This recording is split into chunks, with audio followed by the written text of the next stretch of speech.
아, 5단원에 재정 정책이 있고요. 그 다음에 6단원에 이어서 나중에 배우겠지만 금융 정책이라고 하는 것에 대해서 배우게 될 거예요. 5단원은 재정 정책, 6단원은 금융 정책 이렇게 됩니다. 그런데 얘네 둘이를 먼저 비교를 하실 때 있잖아요. 재정 정책의 주어는 정부예요. 여기서 주어는 정부가 이렇게 됩니다. 그리고 금융정책의 주어는 정부가 아니라 중앙은행이라고 하는 것은 한 나라에 하나밖에 없는 은행을 말해서 우리나라로 하면은 한국은행, 일본으로 하면 일본은행 이렇게 됩니다. 이게 중앙은행이에요. 다시 한번 구체적으로 설명하죠. 재정 정책은 정부가 어느 것을 통해서 돈을 확보할 수 있다고 생각하십니까? 정부는 뭘로 돈을 벌죠? 네, 기본적으로는 세금이요. 이따가 배우겠지만 세금 말고도 다른 것이 있습니다만 정부가 세금 등을 통해서 돈을 얻잖아요. 그것을 어떻게 쓸지 이것을 하는 정책이 재정 정책이라고요. 예. 미리 말씀드리자면 둘이 비교를 하셔야 되기 때문에 중앙은행은 경기를 안정화시키기 위해서 어떤 정책들을 합니다. 경기를 안정화시키기 위한 정책. 뒤에 배우면은 뭐 하이 오퍼레이션, 무리 오퍼레이션 뭐 이런 게 나오거든요. 구체적으로 나중에 설명을 하도록 하겠습니다. 자, 하나씩 보시죠. 재정의 기능. 기능이란 말은 역할이라는 말과 같은 말입니다. 재정이란 국가나 지방 공공단체가 공공재나 공공서비스를 제공하기 위해서 자 일단은 여기서 잠깐 멈춰서 지방 공공단체는 뭘로 알고 계시죠? 네, 예시가 뭐 있을 것 같아요? 뭐 너무 당연하게 아는 것 같은데 예시가 뭐가 있죠? 아, 그래요? 네, 지자체 맞아요. 지방 공공단체가 지자체고 예를 들어서 시청, 도쿄, 도청 이런 거 있잖아요. 그게 지방 공공단체예요. 네. 자, 국가나 지방 공공단체가 공공재나 공공서비스를 제공하기. 이게 이제 경제 앞에서 나오는 건데, 여기 앞에서 안 배운 부분은 지금 뒤에 짚으면서 가겠습니다. 공공재, 그리고 공공서비스라는 말을 이해를 할 때, 먼저 재라고 하는 말은 요 한자거든요. 자이라고 하는데 재화라고도 말하지만 재화라는 말도 우리가 잘 안 쓰잖아요. 상품이에요. 상품, 물건. 그래서 공공재는 눈에 보이는 물건입니다. 그러니까 예를 들어서 국가 영역에서 제공을 하는데 눈에 보이는 것은 이런 거 있겠죠. 학교, 병원 이런 거 있겠죠. 학교, 병원 이런 것이 눈에 보이는 재화입니다. 그리고 서비스.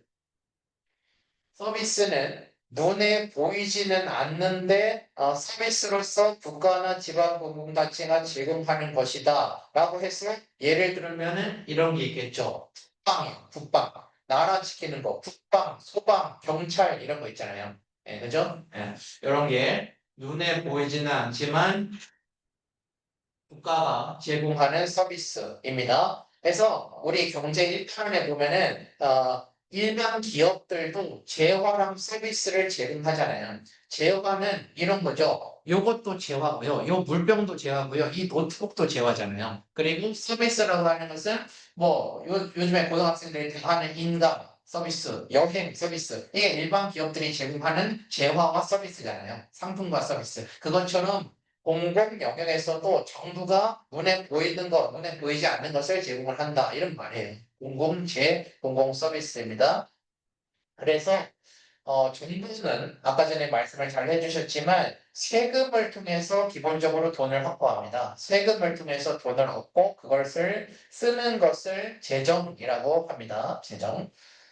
자, 그래서 재정의 역할은 세 가지로 구분이 되는데, 여기 아래에 자원 배분 기능 옆에 1번 써두시고, 그 아래 소득의 재분 배기는 옆에 2번 써두시고, 마지막에 경기 조정 기능 옆에 3번 이렇게 써두시면은, 나중에 복습하실 때 좋을 겁니다. 자, 자원 배분 기능부터 첫 번째 가보도록 하겠습니다. 아래 보시면은, 민간의 경제 활동으로는 충족하기 어려운 공공적인 수요를 충족하기 위한 기능이다라고 나와 있어요.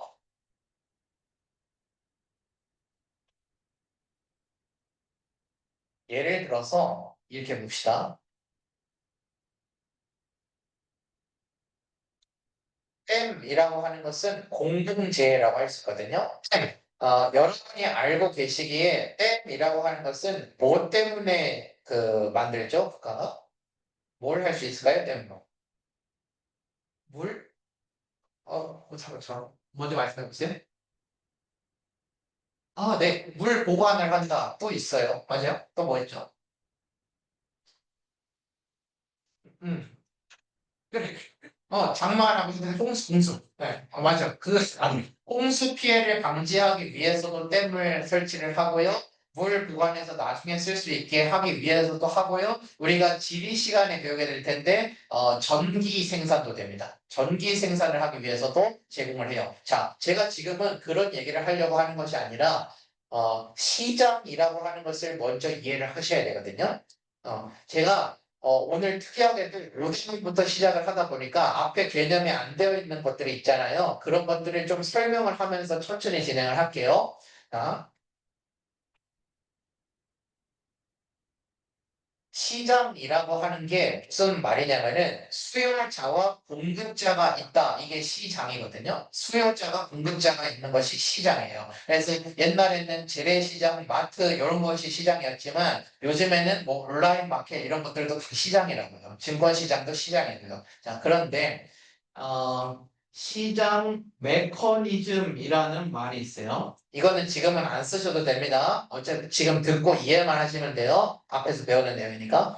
시장 메커니즘이라고 하는 것은 움직이는 원리, 움직이는 구조, 이걸 말하는 거예요. 그러니까 시장 메커니즘은 시장이 움직이는 원리거든요. 이게 뭐냐? 가만히 놔뒀는데, 이게 전제를 시작해요. 시장 메커니즘은 가만히 놔뒀는데 수요랑 공급이 알아서 자리를 찾아가는 것을 시장 메커니즘이라고 해요. 그래서 수요자도 이득을 얻고 공급자도 이득을 얻는 겁니다. 최적의 상태. 그게 시장이거든요. 이해가 되세요? 수요자와 공급자가 자기가 원하는 이득을 자연스럽게 얻는 게 시장이라고요. 국가가 개입하지 않고 가만히 놔뒀는데. 그런데, 자, 이런 댐, 아니면은 국방, 소방, 아니면은 가로등, 이런 것들, 공공재랑 공공서비스는 사람들한테 필요하잖아요.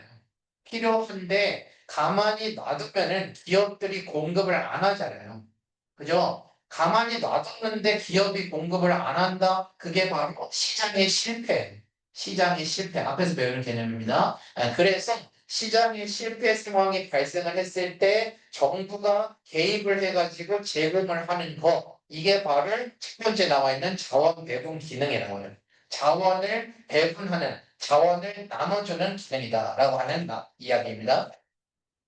민간의 경제 활동으로는 충족하기 어려운 공공적인 수요를 충족시키기 위한 기능이다. 그래서 첫 번째, 민간의 경제 활동에 적합하지 않은 분야로 제가 방금 썼었던 댐이나 제방, 이거 댐이나 제방이 왜 기업이 공급하지 않겠냐를 생각을 해보세요. 되게 쉽게 생각하시면 되거든요. 돈 안 되니까 그거 만들어봤자 돈 못 벌잖아요. 그렇기 때문에 이제 기업에 제공을 안 하는 거죠. 예. 자, 그래서 대가를 지불하지 않는 사람도 사용. 여기 일단 밑줄 쳐주세요. 대가를 지불하지 않는 사람도 사용. 여기다가 어, 비배제성이라고 적어주시면 되겠습니다. 대가를 지불하지 않는 사람도 막을 수 없는 성질이에요.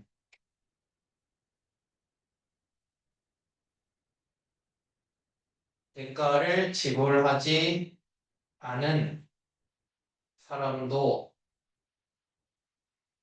막을 수 없는 성질. 이게 바로 비배제성입니다. 그래서 공공재의 하나의 특징이 바로 비배제성이에요.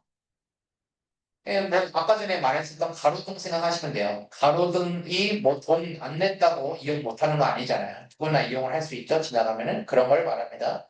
그리고 민간에게 맡기면 위험이 있는 분야, 경찰이나 국방 이런 것들도 이제 국가가 제공을 해야 된다라고 하는 거. 그리고 독점이 될 경우 문제가 될 수 있는 거, 도로, 철도. 예를 들어서 뭐 KTX, 서울, 부산 이것을 어느 한 기업이 가지고 있다. 이러면은 대표 가격을 올리겠죠. 그러면은 소비자한테 피해가 가겠죠. 이런 부분에서 소비자한테 피해가 갈 수 있는 부분은 국가가 제공을 한다. 그래서 자원 배분 기능 옆에다가 이거 써놓으시면 돼요. 공공재랑 공공 서비스를 제공하는 것이다. 이게 바로 자원 배분 기능이다. 라고 이해하시면 됩니다. 공공재, 공공 서비스를 제공하는 것, 이게 자원 배분 기능입니다.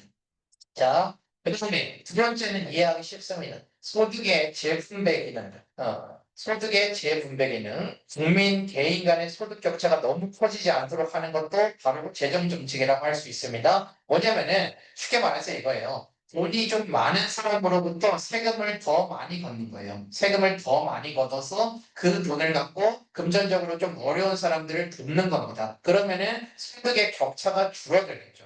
그죠? 소득의 격차를 줄이기 위해서. 자본주의 사회에서는 공산주의가 아니기 때문에 똑같을 수는 없어요. 똑같을 수는 없지만 소득 격차가 너무 벌어졌을 때 사회적인 문제가 생길 수 있거든요. 그렇기 때문에 소득 격차를 최대한 줄이려고 노력을 하는 겁니다. 국가 입장에서는요. 자, 그래서 여기 아래 조금만 글씨 보겠습니다. 누진과세, 소득세, 상습세 등 비교적 여유로운 사람들에게 많은 세금을 내게 하는 정책이다. 자, 일단 지우고 다시 한번 설명하겠습니다.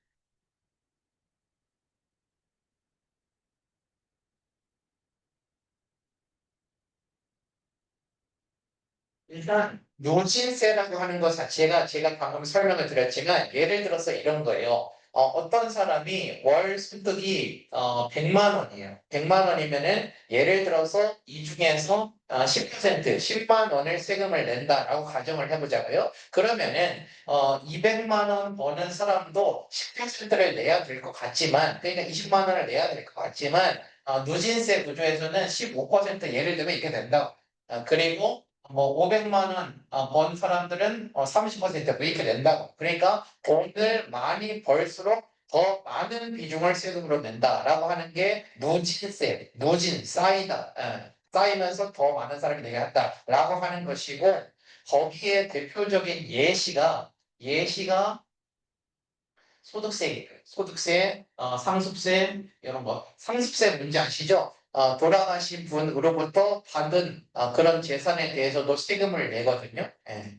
그러니까 몇 년 전에 이거 있었어요. 이재용 삼성 회장 그 이건희 원래 회장으로부터 재산을 받았을 때 그 상습세가 22조인가 막 이랬어요. 그래서 엄청나게 많이 돈이 많은 사람은 더 많은 세금을 내게 되어 있다고요. 이게 바로 누진세입니다. 자, 그리고 아래 그 돈을 가지고 연금이나 생활보험 이렇게 사회 보장에 정부가 돈을 쓴다는 말이죠. 그러게 이제 소득의 재분배 개념입니다. 여기도 있잖아요. 글자 하나하나에 집중하지 않으셔도 돼요. 이거는 뭐 쪽지 시험이 아니잖아요. 이제는. 그렇기 때문에 만약에 자원 뭐 분배 기능, 소득의 재배분 기능 이래도 상관없어. 그런 거는 하나도 중요한 게 아니에요. 그래서 약간 제가 학생들 중에서 완벽주의 있는 학생들한테 좀 하는 말인데 그거 좀 버리라고. 완벽주의를 버려야 약간 겉으로 생각하면서 문제 푸는 거예요. 그러니까 38문제 중에서 20문제 정도는 그냥 외워서도 할 수 있거든요. 근데 10문제 이상은요, 자기가 사고력을 보는 거예요. 생각할 수 있는 힘을 보는 거예요. 그 다음에 소득의 재분배 기능까지 했고요. 마지막에 경기 조정 기능인데요. 이게 3번이라고 말씀드렸습니다만 3번은 또 두 가지로 나눠지거든요. 3번이 경기 조정 기능인데, 근데 거기에서 바로 1번이 피스컬 폴리시, 이름이 좀 어렵죠. 피스컬 폴리시고요. 두 번째가 빌트인 스테빌라이저라고 하는 거예요. 빌트인 스테빌라이저라고 합니다. 자, 요거 판수를 통해서 먼저 설명을 할게요. 정책이라고 하는 것을 위에서는 우리가 배웠다시피 자원 배분 기능, 소득의 재분배 기능도 배웠습니다만 그것도 정부가 하는 기능은 맞습니다만 한마디로 재정 정책이 뭐냐라고 하면은 스퍼닝, 경기 조정 기능이에요. 한마디로 말하자면. 자, 이렇게 묘사할게요. 여러분 세대에는 지금 뭐 그런 집은 없겠습니다만 옛날 집들은요, 목욕탕 가면은 이렇게 물을 틀 때 따뜻한 물하고 차가운 물이 따로 있었어요. 이 수도꼭지가 따로 있었다고요. 옛날에 그랬다고. 빨간색 뜨거운 물을 트는 그 수도꼭지가 있었고, 파란색 차가운 물을 트는 수도꼭지가 있었고, 이것을 절묘하게 맞춰야지 샤워를 할 수 있는 그 미지근한 따뜻한 물이 나온다고요. 그게 재정 조치라고. 너무 뜨겁지도 너무 차갑지도 않게 미지근하게 유지하도록 하는 게 재정 정책이에요. 이해가 되시나요? 네, 계속 그렇게 말씀을. 그러니까 자, 피스컬 폴리시는 뭐냐면 피스컬 폴리시는 얘는 정책이라고 생각하시면 됩니다. 정책. 그러니까 어떤 상황이 발생을 했을 때 국가가 뭘 하는 거예요. 뭘 해야 돼. 인위적으로. 그런데 빌트인 스테빌라이저는 뭐냐면은 뭘 하지 않더라도 일단은 자동화가 되어 있다 소리야. 얘 두 개를 이렇게 비교하시면 돼요. 다시 피스컬 폴리시는 뭘 하는 것이고 빌트인 스테빌라이저는 자동화되어 있는 구조에 대해서 말하고 있는 것입니다. 자, 하나씩 보죠. 경기 조정 기능 중요하게 체크를 해주시고 안정적으로 경제 성장을 해서 자, 그 다음에 밑줄 쳐주시고 별표 드리는데 별표 호황기 및 불황기를 가능한 적게 하는 거 이게 재정 정책이라고 호황기 및 불황기를 가능한 적게 하도록 하는 것이 바로 재정 정책입니다. 그리고 첫 번째는 피스컬 폴리시, 피스컬 폴리시라고 나와 있는데 경기의 상황에 따라서 국회나 내각이 정책도 말하면서 정책을 결정해요. 그러니까 뭔가를 한다는 말입니다. 뭔가를 한다. 자, 첫 번째, 경기가 너무 과열되었어. 너무 호황이야. 그러면은 세금을 올리면 된다는 소리예요. 이해가 되시나요? 예를 들어서 적어놓은 거예요. 경기가 폭발적으로 좋아지는 게 왜 문제일까라고 여러분 생각할 수도 있겠지만 일본에서 버블이 있었던 거 아시죠? 버블이 찾아와요. 너무 좋아지면은. 그래서 버블을 막기 위해서 좀 잠재워줄 필요가 있습니다. 그러면 세금을 탁 올려버리면은 경기가 좋아지고 내가 소득이 늘어나도 그만큼 다 쓰지는 못하잖아요. 어느 정도는 누를 수 있다라고 하는 말이에요. 그리고 공공사업 축소 이것도 하나의 예시인데요. 공공사업 축소. 그래서 정부가 말 그대로 돈을 써서 사업을 한 거거든요. 이거 경제 시간에 앞에서 배우는 내용인데 그리고 전반적으로 종합과목에서 중요한 거니까 좀 말씀드리면 어, 1929년에 세계 대공황이라는 아주 중요한 사건이 펼쳐집니다. 그러면 이거에 대응해서 미국에서 어떤 정책을 취하거든요. 1930년대에 프랭클린 루즈벨트 대통령이 나와가지고 여기서 했던 정책이 뉴딜 정책이라고 총칭해서 말해요. 뉴딜 정책. 근데 뉴딜 정책에는 여러 가지 갖고 있습니다. 여러분 제가 지금 이거 쓰라고 하는 거 아니에요. 그냥 이거 어차피 나중에 배울 거니까 참고로만 아시면 됩니다. 그 중에서 가장 대표적인 것 중에 한 가지만 말씀드리면은 이런 게 있었어요. 테네시강 유역 개발. 자, 뉴딜 정책 중에 한 가지로서 테네시강 유역 개발이라고 하는 정책이 있었습니다. 이게 공공사업의 예시라고 생각하시면 돼요. 뭐냐면은 정부가 돈을 써서 사업을 하는 거라고. 자, 이 사례를 말씀드릴게요. 미국에 테네시 강이라고 있어요. 중간에서 약간 동부 쪽에. 근데 아까 얘기했죠. 댐이 뭐 흡수 방지도 하고 물 보관도 하고 전기도 생산하고 있지만 그걸 갑자기 국가가 16개를 설치할 이유는 없지 않겠어요? 갑자기 16개를 설치했다고요. 테네시강 유역에다가 댐을요. 왜 그랬을까? 국가가 돈을 내서 이 테네시강 유역에 댐 여러 개를 건설을 하는데 공무원이 건설하지 않잖아요. 누가 이래요? 건설 회사에서 일하겠죠. 댐을 만드는 건설 회사에서 일하겠죠. 그러면 그 사람들이 돈을 벌 거 아니에요. 돈을 벌면은 집에 가가지고 돈을 쓸 거 아니에요. 그죠? 그러면 시중에 돈이 늘어난다는 거예요. 이 말이 이해가 되시나요? 사람들이 돈을 벌면은 집에 가서 돈을 쓰지 않겠어요? 예, 그걸 만들기 위해서 정부가 처음에 돈을 썼잖아요. 그게 공공사업이라는 거예요. 사람들 돈 벌게 해주는 거라고. 돈 벌게 해주는 거 공공사업. 그래서 경기가 너무 과열되었을 때는 오히려 공공사업을 축소한다라고 하는 거. 그래서 유혈수요를 억제하려고 한다. 유혈수요라는 말도 여기랑 연결되는 건데요. 요런 하는 이유가 유효 수요를 늘리기 위해서거든요. 근데 자 유효 수요 자 효과가 있는 수요 그죠? 수요라고 하는 말 자체는 내가 뭘 사고 싶은 그 마음도 포함이 되어 있어요. 그냥 수요라고 하면 그러니까 내가 예를 들어서 뭘로 하지? 내가 뭐 그냥 아무거나 할게요. 람보르기니. 내가 람보르기니를 사고 싶어. 근데 못 사. 그렇지만 그건 수요라. 수요. 그렇지만 유효 수요는 나한테 돈이 있어가지고 내가 살 수 있는 수요로. 그게 유효 수요. 그러니까 유효 수요 이론이라고 하는 것은 이걸 무슨 말이냐? 유효 수요라고 하는 말은 사람들에게 돈 벌게 해주자라는 말이에요. 사람들에게 돈을 벌게 해주자라는 말이 유혈수요 이론입니다. 케인즈라고 하는 영국의 경제학자가 말했었던 내용이에요. 자, 그래서 유혈수요를 억제하려고 하는 게 스컬플리시 중에 하나고 그 옆에다가 이 말을 하나 적어두시면 되겠습니다. 단어예요. 긴축 정책이라고 하는 것을 적어두시면 되겠습니다.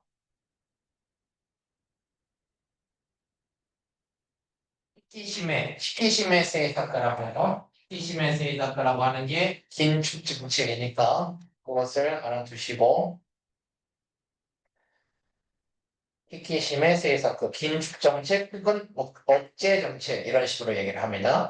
자 그리고 반대로 불황기에는 세금을 줄여주는 거죠. 세금을 줄여주거나 아니면 방금 말했던 것처럼 공공사업을 확대하면은 시중에 돈이 풀릴 거 아니에요. 그래서 사람들이 돈을 벌게 된다라고 하는 거. 이게 긴축 정책의 반대말로 음, 완화 정책이라고 해요. 완화 정책. 일본어로도 환화 세이스크 이렇게 말합니다. 완화 정책. 시중에 돈을 푸는 정책. 자, 그리고 이건 뭐 참고인데요. 국가은행에서 금융정책 배운다고 말씀드렸는데, 중앙은행의 금융정책과 이제 정부의 재정정책을 함께 하는 것을 폴리시 믹스라고 한다. 이건 뭐 참고로 아시면 됩니다. 믹스라고 하는 말이 섞어 나가 소리잖아요. 그래서 정책을 섞어서 한다. 이거는 폴리시 믹스. 그 다음에 두 번째, 빌트인 스테빌라이저. 이 말이 자동 안정화 장치거든요. 이거를 밑줄 치시면 돼요. 이걸로 기억하시면 되고 자동 안정화 장치를 빌트인 스테빌라이저라고 합니다. 경기 상황에 따라서 피스컬 플래시처럼 뭘 사는 게 아니라 자동적으로 작동하는 어떤 구조가 있다라고 하는 거예요. 그래서 자 소득세는 예시로 나옵니다. 소득세는 소득 금액이 증가할수록 세금이 많아지겠죠. 그래서 호황기에 임금이 늘어나면은 국가한테 내는 세금도 증가한다라고 하는 거. 이거 지우고 나서 다시 한번 말씀드릴게요. 하필이면 안타깝게도 오늘 배울 부분이 경제 중에서 제일 어려운 부분이에요. 아직 시작도 안 했어요. 제일 어려운 부분이 뒤에 있거든요. 오늘 부분이 제일 어려워. 나머지는 그 정도는 아니라고 아시면 되시고, 자, 여기서 보세요. 어,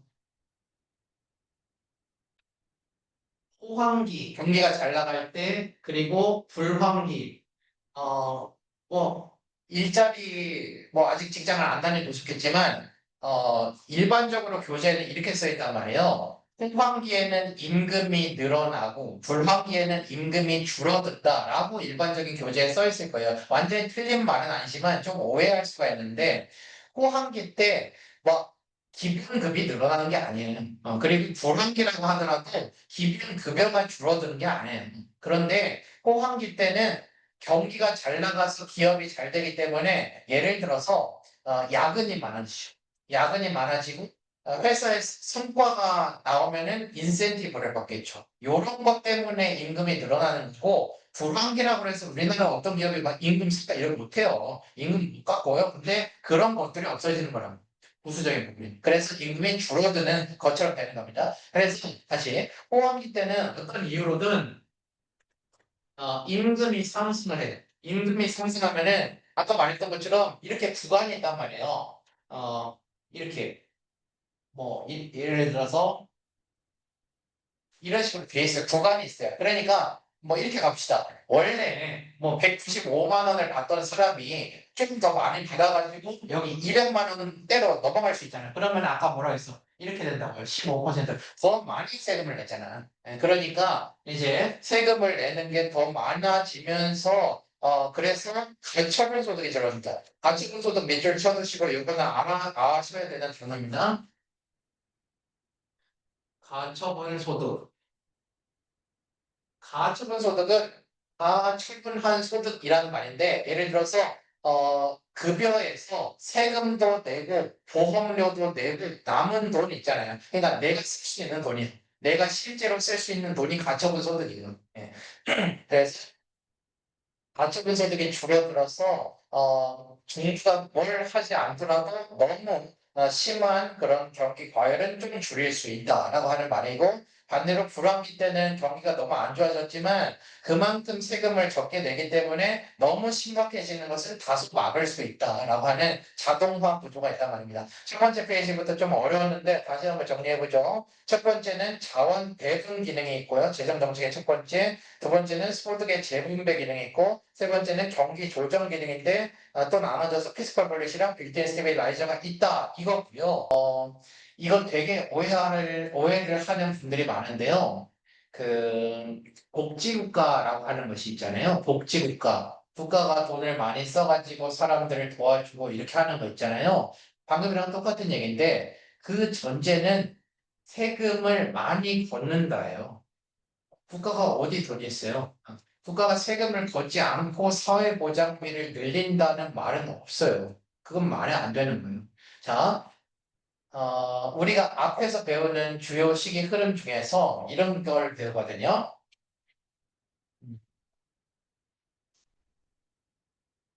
수정자본주의와 신자유주의라고 하는 것을 배우고요. 이게 1930년대부터 70년대, 얘가 1980년대 이렇게 말해요. 앞에서 배우는 내용인데 요때 앞에 세계 대공황이 있었기 때문에 사람들의 생각이 달라져가지고 국가가 돈을 많이 써서 사람들을 살려야 된다라고 하는 생각이 있었다고요. 그게 수정자본주의야. 이 전까지 뭐 내린 김에 할게요. 자, 이 전에는 무슨 사회였냐면은 시장에 그냥 놔둬라 했어요. 자, 여기부터 하죠. 좀 이해가 필요할 것 같아서 산업 자본주의는 여러분은 애덤 스미스라고 하는 사람 잘 알고 계시죠? 애덤 스미스는 가만히 놔둬라 시장 메커니즘을 말한 사람이에요. 가만히 놔두면 사람들이 자기 돈 벌려고 이기적으로 행동하면은 결국 균형이 맞춰진다라고 해서 국가는 개입하지 말라 이렇게 주장을 했었거든요. 이게 요때예요. 그래서 야경 국가라고 하면서 국가는 그냥 국가나 지켜 우리 삶에 개입하려고 하지 말고 이런 시대였다고요. 그런데 세계 대공황이 요 중간에 터지면서 한두 명이 아니라 그냥 온 국민이 죽게 생긴 거야. 그러다 보니까 사람들 생각이 바뀌어가지고 국가라고 하는 것은 좀 사람들 삶에도 개입을 할 수 있어야 되지 않겠냐라고 하는 수정 자본주의 말 그대로 자본주의를 수정한 거예요. 그래서 복지국가가 여기랑 연결되거든요. 복지국가 다시 세금을 많이 걷어서 세금을 쓰는 게 복지국가입니다. 그런데 여기에 이제 두 번째로 1973년과 79년에 오일 쇼크라고 하기도 하고 뭐 석유 위기라고 하기도 하는데 석유 위기가 생기면서 사람들 생각이 또 바뀌어요. 또 바뀌어가지고 국가가 너무 개입을 하다 보니까 경제가 문제가 생긴 것이 아니냐라고 하면서 다시 한번 시장에 맡겨야 된다라고 하는 신자유주의로 바뀌는데 요때 했던 사람들의 정책이 이런 거라고요. 세금 줄여줄게. 국가의 공공 개입을 줄일게. 너네가 알아서 해. 그게 시장한테 맡기는 거라고. 이런 식으로 흐름이 진행됩니다. 그 다음에 다음 페이지 해보겠습니다. 국채를 배워보도록 할게요.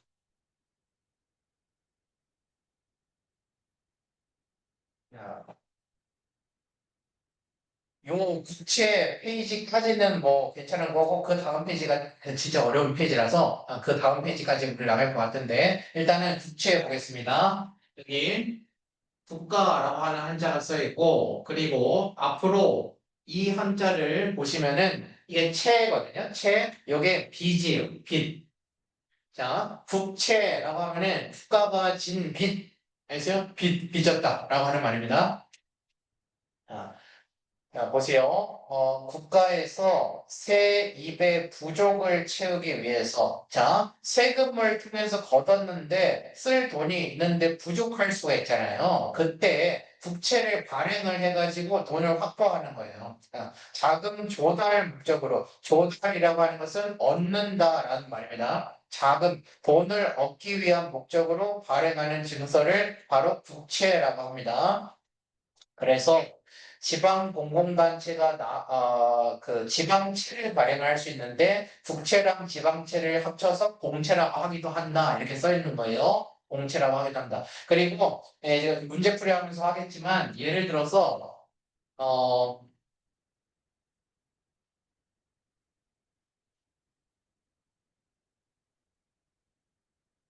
이렇게 써 있으면 참 좋았을 텐데 이렇게 폐사체라고 써 있으면 참 좋았을 텐데 실제 문제로 나올 때는 이렇게 써 있거든요. 이렇게 그래서 요거랑 그 이거랑 구분하실 수 있어야 돼요. 이거 다 빚이에요, 빚. 근데 사채라고 하는 것은 그 조폭 있는 그거 막 고금리로 돈 빌려주고 안 갚으면은 막 이렇게 조폭 보내는 그거 이게 요 와타시 사채고 요 사채는 회사가 진 빚을 사채라고 하는 거예요. 회사가 진 빚 이렇게 구분할 수 있어야 된다. 자, 여기 아래에 내려가 봅시다. 재정법 여기 나오는데 재정법 4조 1항에는 뭐 4조 1항 이런 거 외우는 거 아니에요? 예. 자, 그 다음에 그 뒤에 국가의 세출은 원칙적으로 국채 이외의 세입으로 조달하는 것 이렇게 나와 있는데 말이 좀 어렵죠? 자, 해석을 하겠습니다. 국가가 세금을 쓰는 것은 이런 말이에요. 알죠? 국가가 세출, 돈을 쓰는 것은 국채를 해서는 안 되고 세금으로만 얻으세요. 시 국채가 돈을 쓸 때는 세금으로만 돈을 걷어서 써야 되지 국채를 하지 마세요가 원칙이라고. 국채를 하면 안 된다가 원칙이에요. 원칙.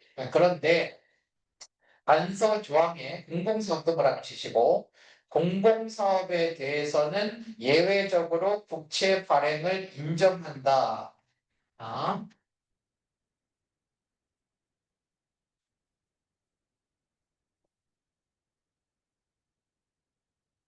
국가가 돈을 확보하기 위한 원칙은 세금뿐이라고요. 세금이 그냥 원칙이에요. 세금으로만 돈 걷어 다른 걸로 돈 걷으려고 하지 마. 그런데 예외 사항에서 그냥 빚이 아니라 공공사업, 우리나라 전체를 위한 사업을 위해서라면 세금으로 부족할 때 국채를 거둘 수도 있어라고 얘기를 하는 거예요. 그래서 공공사업을 위한 국채, 이게 바로 건설국채라고 합니다. 건설국채는 인정을 하겠다라고 하는 말이에요. 자, 다시 건설국채는 공공사업을 하기 위한 국채입니다. 어, 건설업체, 도로나 항만 등 공공사업을 목적으로 사회 기반 정비의 재원을 마련하기 위함이다라고 나와 있습니다. 다시 한번 천천히 설명을 하도록 하겠습니다. 자, 보세요. 국가가 예를 들어서 항만을 만들고 아니면은 서울에서 부산까지 도로를 건설하고 해야 되는데 세금만으로는 돈이 부족할 수도 있잖아요. 그때 국채를 발행해서 재원을 마련을 할 수도 있다라고 하는 것이고 여기 나와 있는 건설국채라는 말 때문에 혹시 뭐 아파트 건설 이렇게 떠올리실 수도 있는데 그런 거 아니에요. 아파트 건설 아니고 국가를 위해서 기반 시설, 다리, 항만, 도로 이런 거요. 그런 걸 할 때 건설 국채를 마련을 할 수 있다라고 하는 말입니다. 왜 건설국채를 허용을 하는가라고 했을 때 이것은 지금 세대뿐만 아니라 나중에 미래 세대까지 사용을 할 수 있지 않겠냐. 그러니까 좀 세금을 나눠 가지고 부담을 하자라고 하는 그 측면에서 건설국채는 허용을 한다라고 하는 이야기입니다. 이해가 되시죠? 어차피 한번 만들어 놓으면은 한강대교 같은 경우에 지금 우리 잘 쓰고 있잖아요. 그런 걸 말하는 거예요. 국채를 마련해서 다리들을 쭉 만들었잖아요. 한강대교를. 그러면은 그걸 지금 쓸 수 있기 때문에 미래 세대도 사용할 수 있으니까 건설국채는 허용을 하자. 자, 그리고 그 뒤에 도쿄올림픽 이후의 불황으로 그 다음에 밑줄 쳐주세요. 1966년부터 건설국채가 발행이 되고 있다. 자, 그리고 건설국채는 지속입니다. 66년부터 1966년부터 현재까지 지속입니다. 몇 가지 얘기를 좀 할게요. 조금 더 이해를 넓히기 위해서. 자, 도쿄 올림픽 이후에 불황이 왔다. 이 말이 일단 이해가 가세요. 왜 올림픽이 했는데 불황이 오죠? 이거 그냥 물어보는 거예요. 이해가 가요, 안 가요? 안 가요? 비슷합니다. 비슷하다고 볼 수 있어요. 네, 이유가 될 수 있어요. 자, 보세요. 옛날에는, 그 국가를 광고하는 목적으로, 자기 국가를 전 세계에 홍보하는 목적으로 올림픽을 했었어요. 그런데, 올림픽이라고 하는 것은 돈이 엄청나게 많이 쓰이면서 보통은 적자가 찾아오거든요. 불황. 자, 우리나라에서 그 평창올림픽 기억하시죠? 평창올림픽이 있었습니다. 자, 봐봐. 저희 부모님이 평창에 살아서 저는 그 상황을 잘 알아요. 그 모습의 변화를 알아요. 평창 올림픽이 확정이 됐어요. 확정이 되면서 평창뿐만 아니라 이렇게 강원도 강릉까지 쫙 경기장 생기고 음식점 생기고 호텔 막 외국인들 와야 되니까 호텔 여행 시설 막 생겼단 말이야. 생겼어. 그래가지고 이제 2018년에 김연아 금메달 타고 막 이러면서 그 직후 정도까지는 막 평창에 놀러 가고 막 이랬었지. 그랬는데 누가 가냐고 지금. 그러면 그 경기장 어떻게 될 건데? 누가 써요? 안 쓰잖아요. 그 숙박시설, 그 음식점 어떻게 돼? 다 망하는 거예요. 그렇게 돈을 많이 썼어라고 생각하는데 수요가 막 폭발을 했는데 갑자기 꺾였다. 갑자기 꺾이니까 그래서 불황이 찾아온 거예요. 불황이 찾아온 그래서 이 문제를 해결하기 위해서 이제 정부가 돈을 썼다라고 하는 이야기예요. 건설국채. 그런데 두 가지 측면에서 말씀드릴게요. 두 번째 측면에서 자 봐봐요. 아까 전에 제가 분명히 건설국채라고 하는 것이 다리, 도로, 항만 이런 것을 만드는 거라고 했어요. 그런데 건설국채를 지속적으로 한다. 그러면 매년 그런 것을 건설한단 말이냐? 좀 이상하잖아요.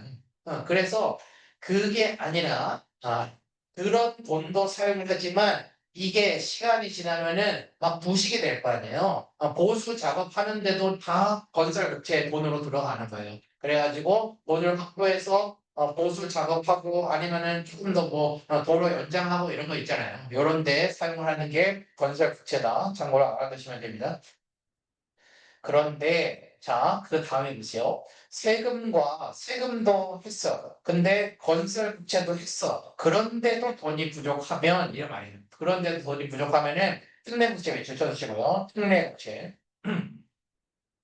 국회의 의결을 거쳐서 특례국채를 통해서 재원을 마련하고 있다.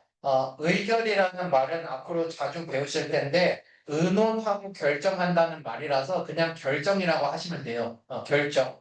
국회의 결정을 거쳐서 특례국채를 통해서 재원을 마련하고 있다.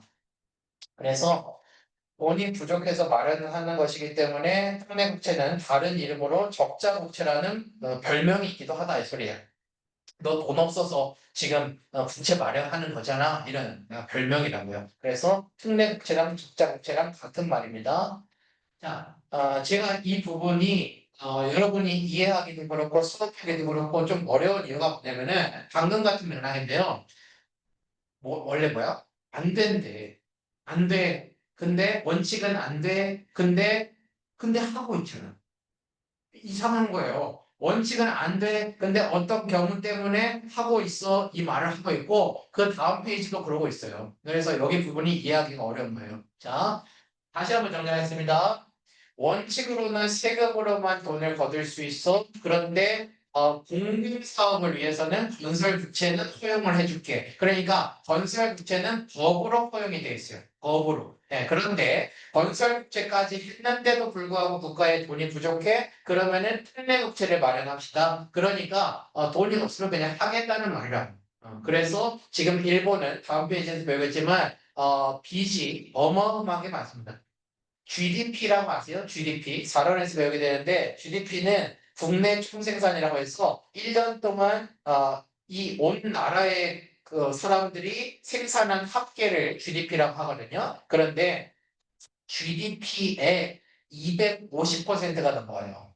빚이. 그러니까 2년 반치가 빚이에요. 그래서 올해 초에 실제로 IMF에서 일본의 경제 상황에 대해서 경고하기까지 했어요. 너무 빚이 많으니까. 이런 상황입니다. 그런데 뒤에서 배울 부분 미리 말씀드리죠. 왜 일본은 국채를 그렇게 발행하는 것인가? 그냥 세금으로 하면 되는 거 아닌가? 이게 안 되니까요. 왜? 일본에 대해서 여러분이 기본 상식으로 아마 갖고 계실 텐데, 일본은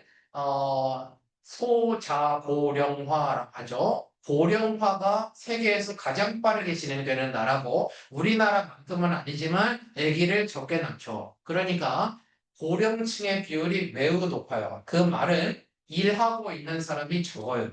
그런데 국가로부터 돈을 받아야 되는 사람은 많아요. 이런 말이거든요. 그래서 기형적인 구조란 말이에요. 일해서 사람들이 돈을 벌어가지고 세금을 내야 되는데 이게 부족해지고 근데 돈 쓸 일은 많아진다고요. 사회복지 때문에 고령층에 대해서. 그래서 부채를 매년 발행할 수밖에 없다. 이런 상황입니다. 자, 그리고 아까랑 좀 비교를 해보시면은 어, 건설 부채 그리고 플랫제라고 해도 되고 적자부채라고 해도 되는데 얘는 1966년부터 지속이었잖아요. 지속. 그런데 얘는 1965년 이것도 도쿄 올림픽 끝난 직후에 있었어요. 이걸 먼저 했어. 그 다음에 73년하고 79년에 아까 말했다시피 5일 쉬고 있었다 했잖아요. 그래서 그때 불황을 극복하기 위해서 75년부터 89년까지 그리고 1990년대 초에 버블이 붕괴되거든요. 그래서 1994년부터 이렇게. 자, 보세요. 지금 여러분이 나중에는 이 숫자도 외우시면 좋겠지만 지금은 이 숫자를 외우는 게 중요한 게 아니고 얘는 안 끊겼어. 얘는 끊겼어. 이거라고요. 얘는 중간에 한 번도 안 끊기고 지금까지 지속이야. 근데 얘는 중간에 끊긴 적이 있어. 그거로 아시라고요. 그거로 먼저 가시면 되는 거예요. 그러고 나서 그러면 1994년에 버블 붕괴에 대한 대책으로서 발행을 했다 이렇게 나오거든요. 사실 우리가 앞에서도 배우겠지만 뒤에서도 배우고 버블이라고 하는 것이 1990년대 초반, 그러니까 흔히 1991년에 붕괴되기 시작했다고 말해요. 그렇지만 그러면 89년부터 93년까지는 국채를 발행하지 않았다는 말이잖아요. 그죠? 75년부터 89년까지 발행을 했고 그 다음에 94년이니까 그 가운데는 왜 발행을 안 했는가? 버블 때문이요. 어떻게 이해하시면 되냐면 대호황이잖아요. 대호황. 대호황이니까 정부 입장에서 세금이 엄청나게 많이 들어왔다고요. 대호황이니까. 그래서 굳이 국채를 발행하지 않아도 되는 무렵이 있었다. 물론 버블이었지만. 이해가 되시나요? 네. 이렇게 하고 조금만 더 나아가고 마무리합시다. 자, 중앙은행의 국채 매입 이렇게 나와 있고 정부가 있습니다. 국채를 발행하는 주체, 주인공은 당연히 정부겠죠. 정부가 국채를 발행합니다. 그런데 기본 상식을 생각을 해보더라도 우리 국민들이 정부한테 직접 가서 청와대에 국채를 사지는 않을 거 아니에요. 네, 그죠? 그래서 국채가 처음에 어디로 가냐면은 민간 금융기관으로 갑니다. 그러니까 민간 금융기관이 애초에 정부로부터 국채를 사준 거예요. 일단은 산다라고 하는 말입니다. 자, 민간 금융기관은 뭐냐면은 은행이에요. 쉽게 말하면 은행, 시중은행, 국민은행, 우리은행 이렇게 해서 되는데 은행. 그리고 여기서 이제 국민들한테 국채가 간다. 자, 다시 이렇게 국채 그리고 이렇게 하면은 돈이 들어가겠죠. 돈. 이렇게 하면 돈이 가겠죠. 이 구조가 이해가 되시나요? 네, 민간 금융기관이 먼저 정부로부터 국채를 산 다음에 그 다음에 일반 사람들이 사고 싶은 사람이 있으면은 그 사람들한테 판다고요. 네, 그게 국채입니다. 이게 완전 기본 중에 기본 구조고요. 하나씩 요거는 한 줄씩 소화하면서 해야 돼요. 어, 재정비 보조에 의해서 자, 그 다음에 밑줄 쳐줍시다. 일본 은행의 국채 인수는 원칙적으로 금지. 여기를 밑줄 쳐두시면 돼요. 일본 은행의 국채 인수가 금지되어 있습니다. 이 말은 무슨 말이냐면은 자,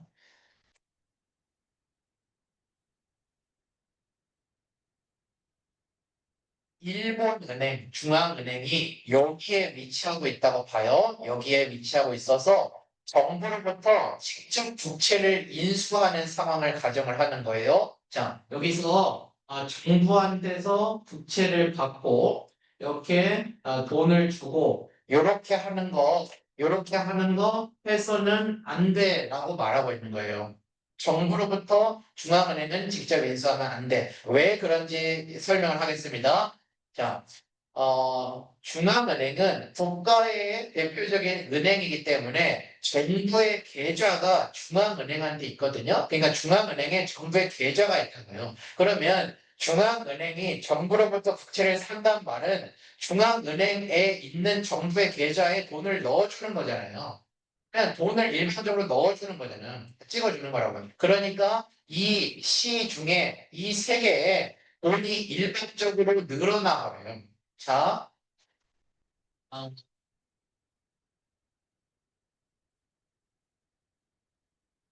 인플레이션이라는 말을 들어보셨을 텐데, 인플레이션은 물가가 상승을 하면서 이걸로만 알고 계시겠지만, 물가 상승 플러스 화폐의 가치가, 돈의 가치가 하락했다는 의미거든요. 그러니까 같은 돈으로 살 수 있는 금액이 적어졌다 이 소리예요. 그러니까 원래 200만 원으로 노트북을 살 수 있었는데 지금 400만 원이 됐으면은 200만 원 있으면 못 사잖아요.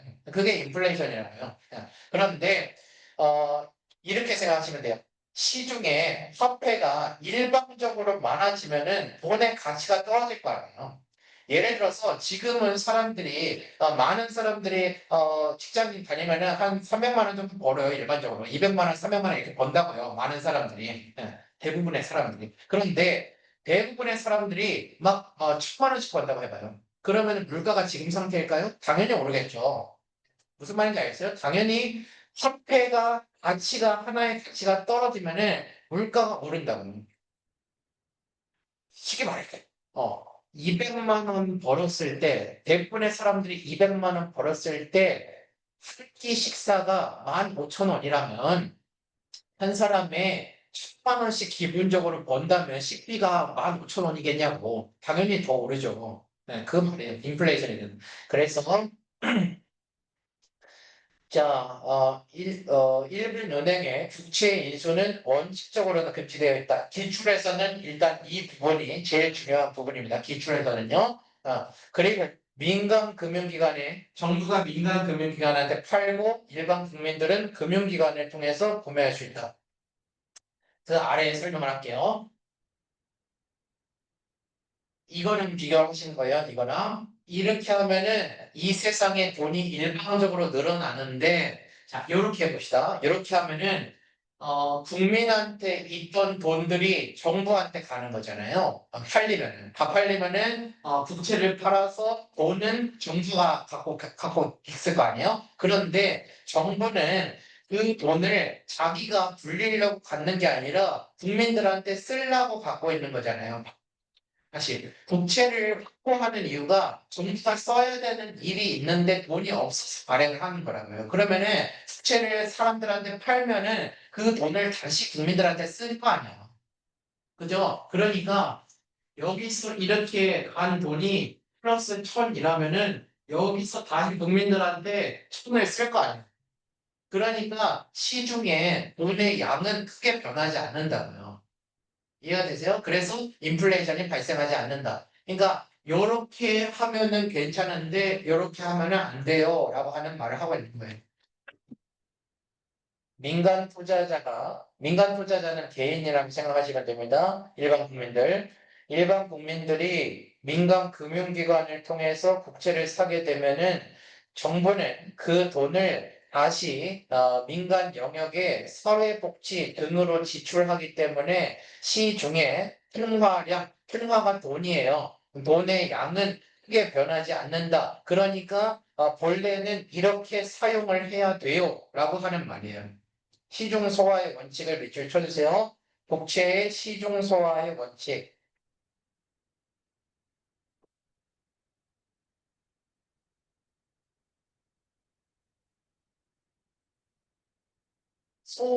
밥을 먹고 소화를 시킨다라고 하잖아요. 시장 안에서 소화가 된다. 그러니까 개입하지 않고 민간 영역에서 팔리는 것을 시중 소화가 된다고 하는 거예요. 알죠? 네. 자, 시중 소화의 원칙 꼭 알아두시고 시장 안에서 소화가 돼야 됩니다. 자, 그런데 아까처럼 또 예외가 있습니다. 모든 공채 발행에 대해서 일본 은행이 이를 인수해서는 안 된다. 여기에 이제 정부로부터 인수해서는 안 된다 이 말이에요. 정부로부터 인수해서는 안 된다. 특별한 사유가 있는 경우에 그러하지 아니하다라고 하면서 또 예시를 말하고 있습니다. 자, 보세요. 요거 안 되는데 어떤 경우에는 되는 경우도 있어 이렇게 말하고 있는 거라고요. 예. 자, 아래 보세요. 이건 아까 전에 했던 말입니다. 중앙은행이 국채를 정부부터 직접 인수를 해가지고 정부에 돈을 제공한다는 것은 여기 영역에서 일방적으로 돈이 늘어나는 것이기 때문에 인플레이션이 생긴다고요. 악성 인플레이션이 생길 수 있다. 이거 이해가 되시죠? 악성 인플레이션. 그래서 경제 운영에 대한 국내외의 신뢰도도 이렇다. 이게 무슨 말이냐면은 국가가 돈이 필요하다고 그래서 그러면은 어떤 나라도 그냥 찍어내면 되잖아. 찍어내면은 그러면 외국에서 어떻게 생각하겠어요? 너네는 돈 필요하다고 그냥 마음대로 찍어내? 그러면 너네 돈의 가치는 별로 없어. 이렇게 말할 수 있잖아요. 그 돈의 가치가 떨어질 수 있다고요. 마음대로 찍어내면. 자, 증발이라는 한자가 실제로 문제에 나오기 때문에 제가 여기다가 써놓은 건데, 증발은 증가라는 뜻이에요. 증가. 그래서 늘어난다. 실제로 문제에서 이렇게 표현이 되기 때문에 제가 썼습니다. 그리고 일본은행이 시장에서가 아니라 정부로부터 직접 국채를 구입하면은 일본은행이 개설되어 있는 정부의 계좌에 예금을 공급하게 되는 것이기 때문에 인플레이션이 된다라고 하는 똑같은 얘기를 계속하고 있는 겁니다.